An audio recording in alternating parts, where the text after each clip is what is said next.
Hey, Dr. Day with Mountain Movement Center. I wanted to show you how we check babies and kids. Movement is important even with babies, and sometimes they take falls on the butt, just falls all over, hit their heads.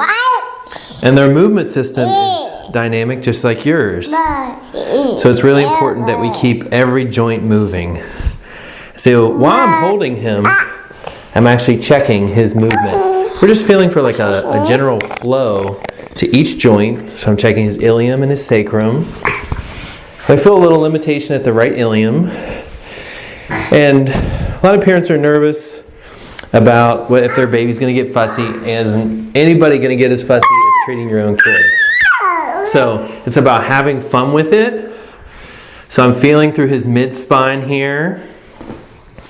This area gets stuck for a lot of kids.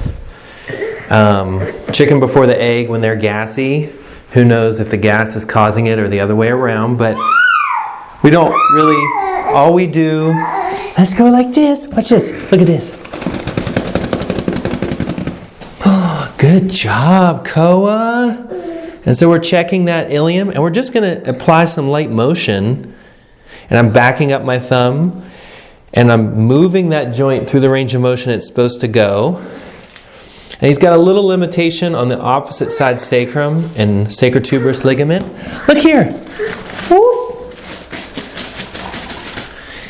And so I'm going to hold there until I feel it release. Now with babies, it doesn't take much.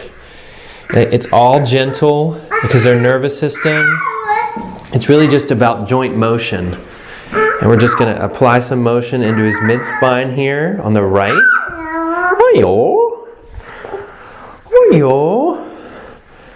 And even into his scapula.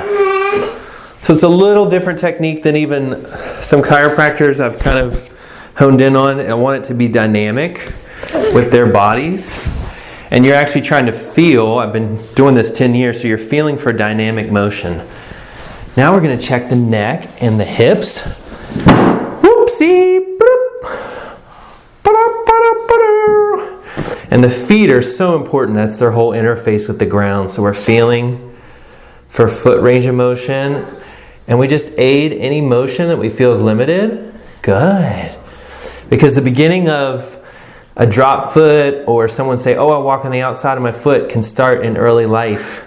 And they have little joints in every one of their, or little proprioceptors, position sensors in every joint. And we're going to check here. Ooh. And remember on that same side hip we felt that tightness and it's still there a little bit. So we're going to come to the side. Ooh, and mobilize at the ischium. This is a tool I use for sports injury if anybody's wondering. And it does soft tissue release. And then here again everyone's scared that we're going to do something crazy to their baby. But it's just light pressure. And it's comfortable. They just don't really like laying on their back. So we try to make it a fun game. Boop, boop, boop, boop. And he's got a little limitation at the right C1. And holding pressure, you can kind of just feel it melt. Good job! So again, the nervous system is active and alive with kids. They're trying to learn how to walk, crawl, roll. If one joint is not moving, that's going to create a breakdown in communication between the muscles that are associated and their integrating system, their spinal cord. So that's the essence of chiropractic. And we've seen kids who have movement limitations, birth traumas. I mean, you name it, we've seen some really awesome stories. So I hope that helps. Thanks. Say bye.